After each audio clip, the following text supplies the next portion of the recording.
Hello, Welsh Forest Focus. Nottingham Forest head to Goodison Park on Sunday, knowing a win over Everton will massively boost their survival chances and drag their opponents even further in the mire. Joining me to discuss the chance of that happening, or if Forest will be the ones suffering the damage defeat themselves, is Ped from Toffee TV.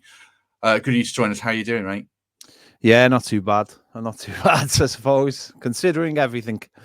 Yeah, it kind of feels like we're in the same boat, but you've got that kind of recency bias on Monday, which we'll get into. But I always kick these things off just asking fans what they made of their season in general.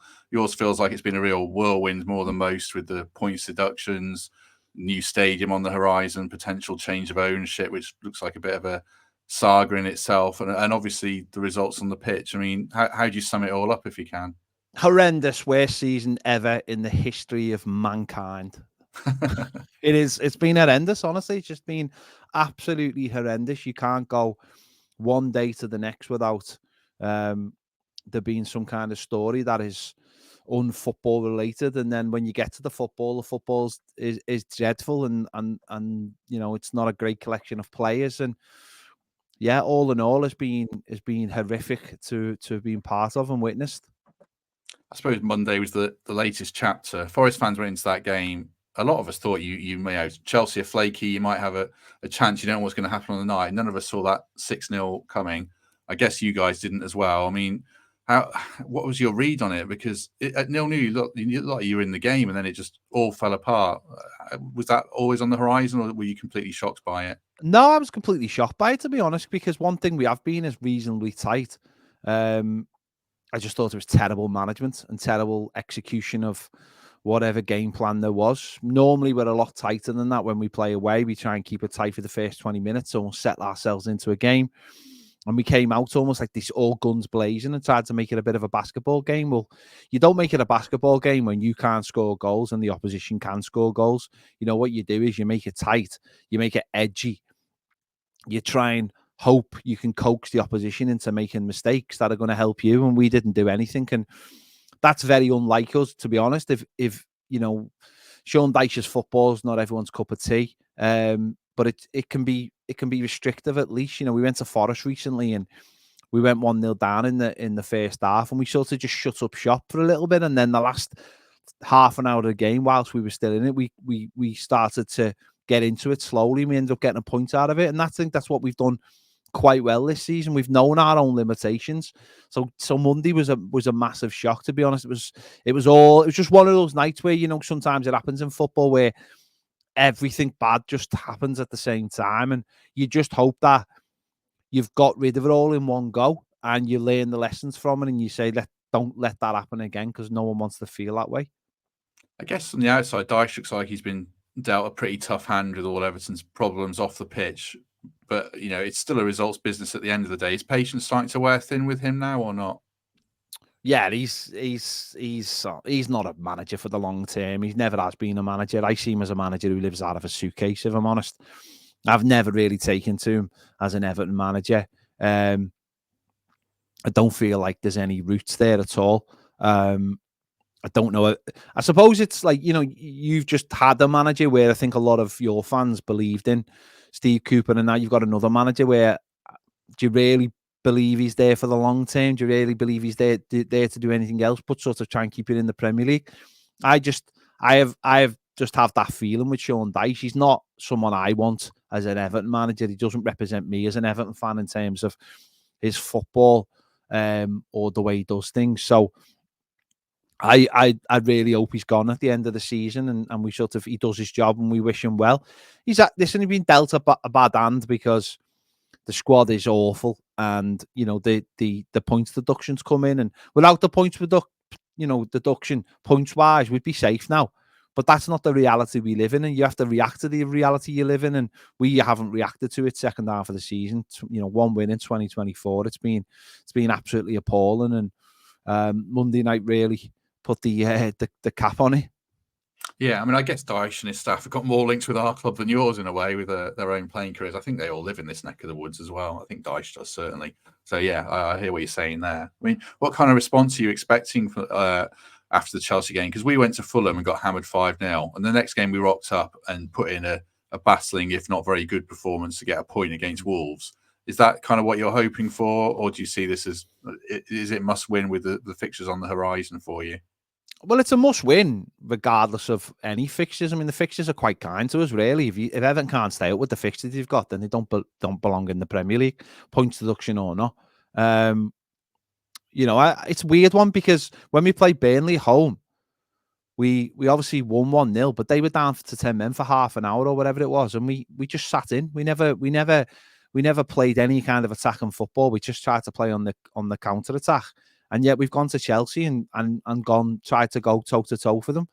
So it's hard to predict what will happen on Sunday, but I imagine he'll go back to the basics of try and nick something, but make sure we keep it tight. And that's what it's been like all season. And it's to watch it's absolutely dreadful. Absolutely dreadful football. You can't even call it football at times because nobody knows what style of play we have. We try and nick things on set pieces, which obviously could be a big thing against your lads. But the football's dreadful, and you go the match and you try and feel like you want to be part of it and want to enjoy it, but it really is difficult to enjoy the kind of football we're watching. And it's wartime football. That's all it is. It's a case of getting enough points to get us safe, and that's it. And that's the whole job. That is the whole job in a nutshell. Yeah, absolutely. I mean, is it just going to be an aerial bombardment again for us on Sunday then? Because, like you mentioned, we're terrible at defending set pieces, and I know we've got the worst record. You've basically got the best of attacking set pieces. Do Everton offer literally no other threat in open play then? Really, none. Honestly, none. We offer none in normal in open play, and with the second lowest goal scorers I think this season. We've been hearing all season about XG will pay you back. It's a load of bollocks. If you haven't got plays, you can't put the ball in the net. It doesn't matter how many chances you create. It's about putting the ball in the back of the net. And he comes out with like sound bites about like how many chances we've made, but none of it's like through a pattern of play. It's all through half chances. And if you read into XG, the quality of chances is really low, even though they are registered as chances. They are really, really low. So it will be all about the set pieces for us. And of course, if you can get 1-0 up or 2-0 up off set pieces, which doesn't really happen to us, but if you can, then obviously you relax then and maybe you do play a little bit better football. But we haven't seen that bar maybe a couple of games this season. So I think, prepare yourselves. It all depends as well on who plays up front. Dominic Calvert-Lewin obviously missing on Monday. When he plays up front, we tend to go long. And when Beto plays, we tend to go down the channel. Now, the odd thing about that is Dominic Calvert-Lewin is a much better player than Beto. But when we've got Dominic Calvert-Lewin, we only play one way, which is really bizarre because Dom's a much better player and can play either way and can play to feet and back to goal. So even that, when we change the striker, we change the style of play at times. So, prepare yourself for a Sean Dyche, I'd say, on Sunday, because we certainly won't be trying to play any kind of football. I did want to ask you about a couple of players. One of them was Beto, in case he does play. I've seen quite a lot of him. I think he played against us at the City Ground. He looks game, but is it a bit harsh to call him a cart horse? Is there more to him that? Because he missed a big chance at 0-0 against Chelsea. Is that typical of him? Yeah, that is very typical of him. The money we've paid for him is extraordinary for what he is. We've paid well over the odds because we haven't had to pay anything up front. That tells you exactly where we are as a football club, sadly. He's a work in progress. You can tell this is a player who has missed his developmental years. He's got a nice story. I think it was like 5 years ago, he was still working in a KFC in Portugal. Came through the lower leagues and has made his way through, obviously through Italy and now into the Premier League. He's a player who'll give you absolutely everything. But, I mean, is that enough in the Premier League anymore? The quality of the Premier League nowadays is so high that, with that kind of striker is so far removed from what we're used to now. We're used to sort of like the finished product being in the Premier League, or certainly something like it. He's got a lot of rough edges, and it will take time to take those rough edges off. And it also depends on the kind of people you've got at your football club. Have you got the coaches to take those rough edges off? what do you want from your centre forward? Do you want a runner who'll run in behind? He'll run in behind all day long. And if you had a coach who could maybe work on that, you could probably get a good player out of it, because I think he knows where the back of the net is. It's just obviously it's the play just before that. So it's hard to know what we've got. I'd feel so much better if Dominic Calvert-Lewin was starting. I know that, because he is a lot more of an all-round player, and I know he did go through a big barren period, but he came back. He scored a couple of goals recently, and I just feel a lot safer because he's a lot more cultivated just as a Premier League striker. He looks like he's obviously a lot more rounded. Is he ever going to be top level? No, he never. And missing a couple of years through injury has really stunted his development as well. But he knows his way around the Premier League pitch. And, you've got someone in Chris Wood who you can sort of look at the same, and you can see the difference. A player who's been around a while in the Premier League and just knows how to get. They're not amazing. They're not as I said, they're not the finished article, but they know how to carry themselves in the Premier League because they've got that experience. And Bethel just hasn't got that at the moment, where Dominic Calvert-Lewin has. The other area of the pitch I'm going to ask you about, Ped, was right back. I think you lost 2 right backs against Chelsea. Would it be Ashley Young? Would it be Ben Godfrey who fills in there? It looks like an area of weakness that we could maybe exploit, I guess. We've had 4 different right backs this season, and it's been a weird position because it's the most covered position we've got, and it has been the one that's needed to be most covered, oddly enough.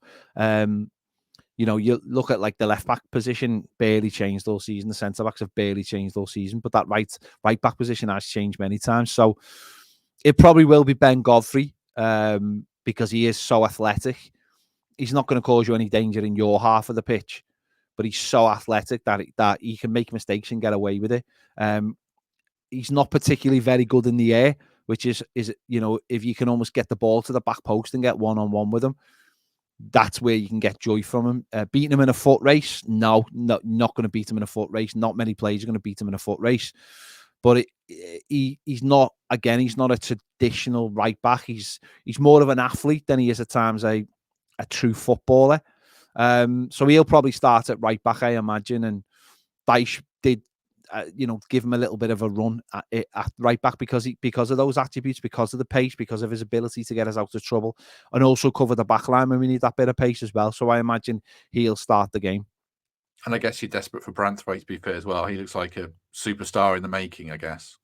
Yeah, he is. Yeah, I mean, he has made a couple of mistakes of late on Monday. Sorry, he did get caught out for the first goal, and I think again it's coming out of that structure that we've been used to playing. He has, he's shown a couple of times maybe that immaturity at times, but I think for the most part he is a really top player, and you can see it in him that he's so calm and composed that you can see that they're the attributes that will take him to the top. I do believe he'll be a player who will end up at a Champions League side. Because he is so calm, it's hard to ruffle his feathers, and he makes mistakes, and he doesn't react poorly when he makes mistakes. He only bounces back quite quickly. Not that he's had loads of mistakes, by the way. They're sometimes highlighted because the one on Monday they scored off it, and I think the only one you can really, the other one is when Haaland brushed past them and knocked them over, and they'll be highlighted because goals were scored from them. But he is a young lad, and this is his first full season playing in the Premier League. He's been on loan at PSV. He was at loan at Blackburn. He has had minutes in the Premier League before that and come through in the COVID season. But this lad has got everything it needs. It needs to be a top player, and we're really hoping that he is available for Sunday, because the other player available is Michael Keane, especially if Ben Godfrey's playing. And the difference in levels is night and day. Michael Keane makes mistakes and then dwells on that mistake and then ends up making another mistake, whereas Jarrad Branthwaite shakes them off quite quickly if he makes a mistake. So hopefully he'll be back for us. Just before I fire a couple of quick other questions at Ped, a quick word for our sponsors. Trent Navigation, as ever, you can watch the game as it's on TV in full at the Nav. It's on the big screen. Food court is open, outside bars. Sunday roasts are available, and you can also catch the FA Cup semi-final between Coventry and Man United, and Fulham versus Liverpool is on in the Premier League. Another thing I want to ask you about Everton, because obviously we can't defend, but we can attack, and we've got pace in attack. Was that Chelsea game a bit of an outlier? Because it looked like you had a little bit of a lack of athleticism. He looks a bit slow. Palmer took up really interesting positions in that kind of number 10 position, and we got Gibbs White. Is that something that would worry you about Forest if that's our strength?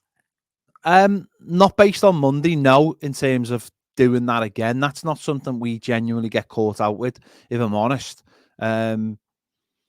I think Monday really was an outlier in terms of how we tried to press them, and it meant the midfielders who normally protect the back four went higher than the likes of Cole Palmer, and Cole Palmer sat in that space, and we normally don't give up that space. That's why Monday was so weird, and now no idea why Sean Dyche allowed that to happen. Don't get me wrong, I'm not saying Gibbs White won't find space and won't not saying he won't have a good game, or he's a good player and will find pockets of space. I just think Monday we'll have learned from that and just basically don't do that again. It's, as I said, Onana normally sits in front of the back four, and for some reason on Monday night he was trying to press, and James Garner does the same. When those two players play, they normally sit quite deep. And it's, to be honest, we sometimes we criticise that quite a lot, because it doesn't give us much in midfield in terms of an attacking player, or having one who sits, one who drives forward, and one who plays behind the centre forward. So I think that won't be allowed on Sunday as a rule. Not, don't get me wrong, Morgan Gibbs might do that on his own. He might hurt us because he is a good player and he finds those spaces. But I can't see us falling into the same trap of chasing around after the pitch, chasing around after the ball all over the pitch, leaving spaces. It's not something that has happened this season. We're not a particularly good side, but we have been compact. We have been decent in defence. We still have one of the best defensive records in the Premier League. So I can't see that being allowed to happen on Sunday. Are there any other Forest players that might worry you from what you've seen of us? Not really in terms of, like, I look at someone and think they're a standout player. You're where you are because obviously you don't have an amazing squad. We're exactly the same. We're where we are because we don't have an amazing squad. And they're the basics, aren't they? Listen, someone like Chris Wood can hurt us. He's hurt us in the past. We have been giving up some set piece goals of late ourselves as well. We've been caught. I don't think there's one individual that I would look at it from Forest and go, oh, he's going to really hurt us. Anyone with a bit of pace, of course. I think Alanga did well against us in the first half in the game with the City ground. But I would. If you get the ball down and move it quickly, then you've got an opportunity to hurt us. If Morgan Gibbs White finds those pockets of space, then he's got an opportunity to hurt us. It's more the way we play. We're just so we allow the opposition to have so much of the ball, by the way, as well. So if you can get on the ball and start making things happen and get a swell of possession, then of course you can hurt us. There is a lot of last ditched defending from us that keeps us in games, and Jordan Pickford pulling off saves and things like that. So of course you can hurt us. Burnley had a hell of a lot of the ball when they played us last time at Goodison. It's what teams do with the ball, obviously. So other than Morgan Gibbs White, I wouldn't pick out one individual, but if you can get on the ball, then you have an opportunity to hurt us, because that's what we allow. Last one I wanted to ask you about before I let you go, Ped, is just about the fan atmosphere. A lot of these times you come off a bad result, things aren't going well. It feels like the crowd might turn if we can go there and score first. If Forest go 1-0 up in the first half, will it get a bit toxic, or will the fans stick with the team? I don't think toxic. I think toxic's thrown around quite often about Everton, certainly in its fan base. I don't think it ever gets toxic at Everton. The players get what they deserve, as far as I'm concerned. I don't like these words. I don't like. There's almost like an assumption that fans need to back the team no matter what. I don't believe that. I've been going the game for nearly 40 years. I don't believe that whatsoever. Players get what they deserve. If they put the hard work in and they're showing some kind of graft, then players will be backed. If players are lazy or giving up space, letting goals in too easily, players will be told, and that's fine in my eyes. We pay our money. We get to say what we want. Again, as far as I'm concerned, as long as it doesn't get abusive in terms of picking out individuals. If Everton go 1-0 behind and it's because Forest have cut us open dead easy, then the players will know about it. It's as simple as that. You know, I understand them. Both clubs are in the same boat in a way. You have to get behind your players. You have to try and inspire them. But at times, those players have got to try and inspire the fan base as well, and are saying, "Look, we're doing our part." There's a lot of lazy words thrown around by football clubs, and I'm sure you'll have heard them yourselves. You know, we've heard recently, "Oh, well, maybe the points deductions affected them, or maybe they'll step up because of the points deductions." What's that got to do? What's a points deduction got to do with anything? Everton, yes, after we got the last point deduction, you know, we went on a 4-game run after we beaten by Manchester United. But why should the losing 10 points at that time affect what we do on the pitch? These players should be doing it all the time. They're paid a lot of money. They're given absolutely everything to be top players. They shouldn't be needed excuses either way. So, listen, if you go 1-0 up and it's because we've been terrible, the players will hear about it, and then it'll be come on, step up. If we go 1-0 down because you know something fluky happens or someone smashes one in from 30 yards, then the crowd will stick with them. Of course they will. The crowd will try and make it a good atmosphere from the start. We know it's a big game. It is really hard at the moment. Everything's getting thrown at us. We don't know. A lot of people don't even know if Everton will be a thing in a year's time, never mind whether Everton will be in the Premier League. So it is really hard to get yourself going as a fan. I don't think Monday night will come into the equation. There'll be a line drawn under that, and it'll be, you know, we'll get the atmosphere going, and then it's up to the players to react and play a game that's good enough to beat Forest. And if we're not good enough because we're not good enough, so be it. But if it's because of a lack of effort and a lack of people doing their jobs, then the players will soon hear, you know, we'll be told about that. We're not like the other side of the park. We don't just sit there and go, "Oh, this is great." We are a fan base that will react in the way whichever's appropriate. So if they're doing their job, then we'll do our job. It's as simple as that. Yeah, I mean, the only time I ever thought Goodison Park got away, I was like, wow, that's a bit light. Was it when you lost 4-0 at home to Brighton or something, and someone not last season, that was lively. Yeah. Just any final thoughts on the relegation battle in general? Then, with Luton are going to have played before us, and I think they're going to have played before us a few times. Are you desperately worried about relegation because of, I guess, the financial impacts are so huge for Everton from reading your accounts? Is it just like an all-encompassing nightmare for you, or you kind of, you've been here before so many times, I guess is what I'm saying. You must be kind of used to it in a way, being in the bottom of struggling. I'm not used to it. I mean, because it's only the last couple of seasons. You know, I've been used to Everton finishing top 5, top 6, getting European football. That's what I'm used to. That's what I expect. They're my expectations. I still believe Everton are a truly great football club and should be challenging for European football year in, year out. So I look at it from a position of, this is not good enough, and I expect I expect some kind of reaction from the football club.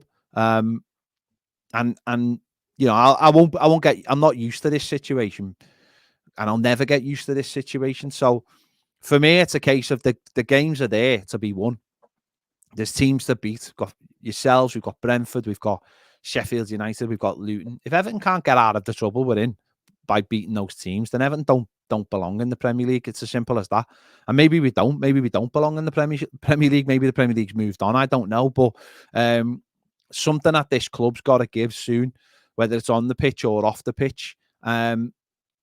And it starts obviously on the pitch. And if Everton do their job, and hopefully Luton don't pick up any points, then we'll all be happy. But if Everton go down and Luton stay up, then I don't care what points deductions we've been given. That to me is that's Armageddon. That's like everybody at the club should be sacked. If honestly, if Luton are in the Premier League next season and Everton aren't, then nobody at this football club, the tea lady to the manager, should have a job, as far as I'm concerned. So that's the way I look at it anyway.